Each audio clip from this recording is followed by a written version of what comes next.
देश के सबसे पावरफुल म्युनिसिपल कॉरपोरेशन के पॉलिटिक्स की बीएमसी चुनाव को लेकर के मुंबई में सियासी गहमागहमी चरम पर है। आज मुंबई कांग्रेस के मुख्यालय दादर स्थित तिलक भवन में एक हाई प्रोफाइल बैठक हुई, जिसमें कांग्रेस नेता पृथ्वीराज चौहान, यशोमती ठाकुर, नसीम खान जैसे कई बड़े नेता मौजूद थे। और इस बैठक में कांग्रेस ने बीएमसी के सभी 227 वार्डों के लिए उम्मीदवारों की स्क्रीनिंग शुरू की है और नामों पर मंथन शुरू हुआ। बीएमसी चुनाव पर कांग्रेस नेता अमीन पटेल ने कहा कि हमने बूथ कार्यकर्ताओं से चर्चा करने के बाद अकेले चुनाव लड़ने का फैसला किया है। बीजेपी और शिवसेना एकनाथ शिंदे जो है वो अलग लड़ रही है, कहीं शिंदे और राष्ट्रवादी अलग लड़ रही है। सुना जा रहा है कि पूना में कोई एक नया गठबंधन का प्रयास होने जा रहा है।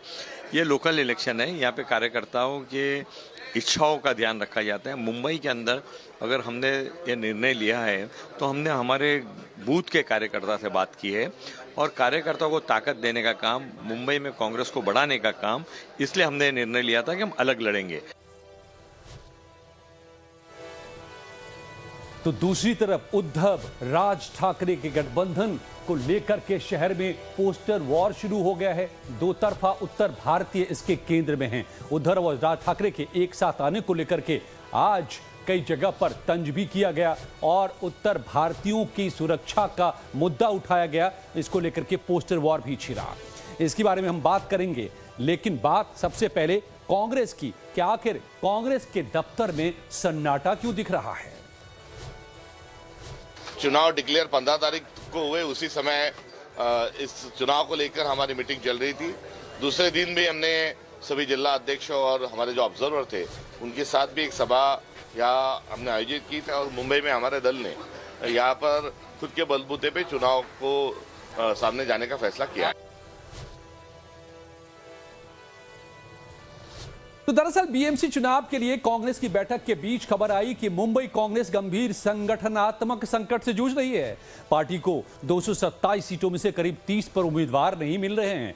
कमजोर संगठन, आंतरिक नाराजगी और गठबंधन पर असमंजस ने पार्टी की मुश्किलें बढ़ा दी है। दरअसल उद्धव और राज ठाकरे के साथ आने के बाद कांग्रेस अब अलग थलग सी पड़ गई है, या यूं कहें कि कांग्रेस का दांव अब खुद कांग्रेस के लिए उल्टा पड़ गया है। कांग्रेस ने चेतावनी दी थी कि अगर दोनों ठाकरे साथ आते हैं तो फिर कांग्रेस महाविकास आघाड़ी का साथ छोड़ देगी, लेकिन उद्धव ठाकरे ने कांग्रेस की चेतावनी को नजरअंदाज कर दिया और 20 साल से बिछड़े अपने चचेरे भाई राज ठाकरे से हाथ मिला लिया। अब ऐसे में कांग्रेस के पास एमबीए छोड़ने के अलावा कोई चारा नहीं बचा। लेकिन अंदर खाने खबर यह है कि कांग्रेस की एकला चलो की नीति अब कांग्रेस के लिए ही मुसीबत साबित हो रही है। कांग्रेस के पास जमीन पर मजबूत संगठन नहीं है। विधानसभा चुनाव में एमबीए का हिस्सा बनकर चुनाव लड़ने के बाद अब अकेले चुनाव लड़ने के कांग्रेस के फैसले से कार्यकर्ताओं में भी असमंजस है और पार्टी कई सीटों पर उम्मीदवारों की कमी से जूझ रही है।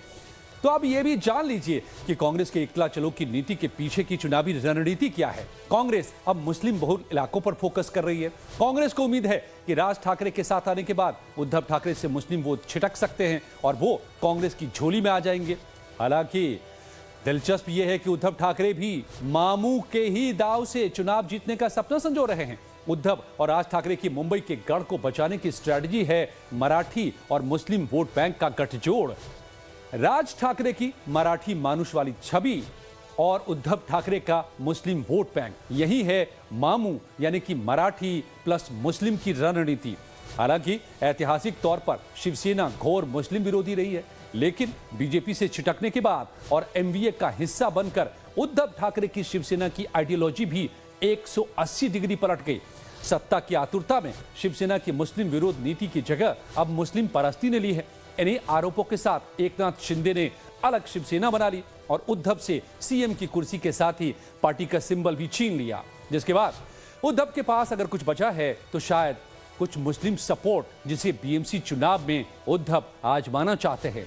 लेकिन कांग्रेस भी इसी वोट बैंक पर नजर गड़ाए है और बीएमसी पर अकेले कब्जा करने के पीछे उसकी नजर अल्पसंख्यक वोटों पर है। जाहिर है एमबीए के भीतर की आपसी लड़ाई अब दिलचस्प हो गई है और कांग्रेस और उद्धव में आमने सामने की जंग छिड़ गई है। उधर बीएमसी चुनाव की दहलीज पर खड़े मुंबई में मराठी बनाम गैर मराठी का जिन्न एक बार फिर से बाहर निकल आया है। हालांकि इसमें कोई हैरानी की बात नहीं है। जैसा मैंने आपको पिछली स्टोरी में बताया कि ये सब तय रणनीति के तहत यानी कि मामू फॉर्मूले के तहत हो रहा है। उद्धव और राज ठाकरे के ऐतिहासिक मिलन के अभी 24 घंटे भी नहीं बीते कि एमएनएस नेता संदीप देशपांडे के एक विवादित ट्वीट और बयान ने चुनावी सरगर्मी को बटोगे, कटोगे या पिटोगे के विवाद में झोंक दिया। विवाद की शुरुआत तब हुई जब मुंबई की सड़कों पर उत्तर भारतीय संगठनों की ओर से ये पोस्टर्स लगाए गए जिन पर लिखा था उत्तर भारतीय बटोगे तो पिटोगे। उत्तर भारतीय विकास सेना के अध्यक्ष सुनील शुक्ला ने उत्तर भारतीयों को एकजुट होने का आह्वान करते हुए ये पोस्टर लगाए। मुंबई के दादर, माहिम और परेल जैसे इलाकों में ये पोस्टर लगे, लेकिन इस पर पलटवार करने में भी देरी नहीं की। एमएनएस नेता संदीप देशपांडे ने और इसे मराठी मानुष का अपमान बताया और तीखी प्रतिक्रिया देते हुए लिखा कि नहीं बटोगे तो भी पिटोगे। देशपांडे के इस बयान ने मुंबई में रह रहे उत्तर भारतीय और एमएनएस के बीच पुराने टकराव को फिर से ताजा कर दिया है। लेकिन मुंबई की पेचीदी सियासत में उत्तर भारतीय वोट की जरूरत बड़े ठाकरे को भी है। लिहाजा ठाकरे भाइयों के गठबंधन में इस विवाद से दरार न पड़ जाए, इसे देखते हुए शिवसेना यूबीटी बचाव की मुद्रा में है। यूबीटी प्रवक्ता आनंद दुबे ने बयान जारी करते हुए कहा कि हम सबको साथ लेकर चलते हैं, हम किसी के खिलाफ नहीं हैं, हमारा मकसद मुंबई का विकास है और हम समावेशी राजनीति में विश्वास रखते हैं। अब वो होर्डिंग लगाती है कि बटेंगे तो कटेंगे। अरे भाई, क्यों बटेंगे, क्यों कटेंगे?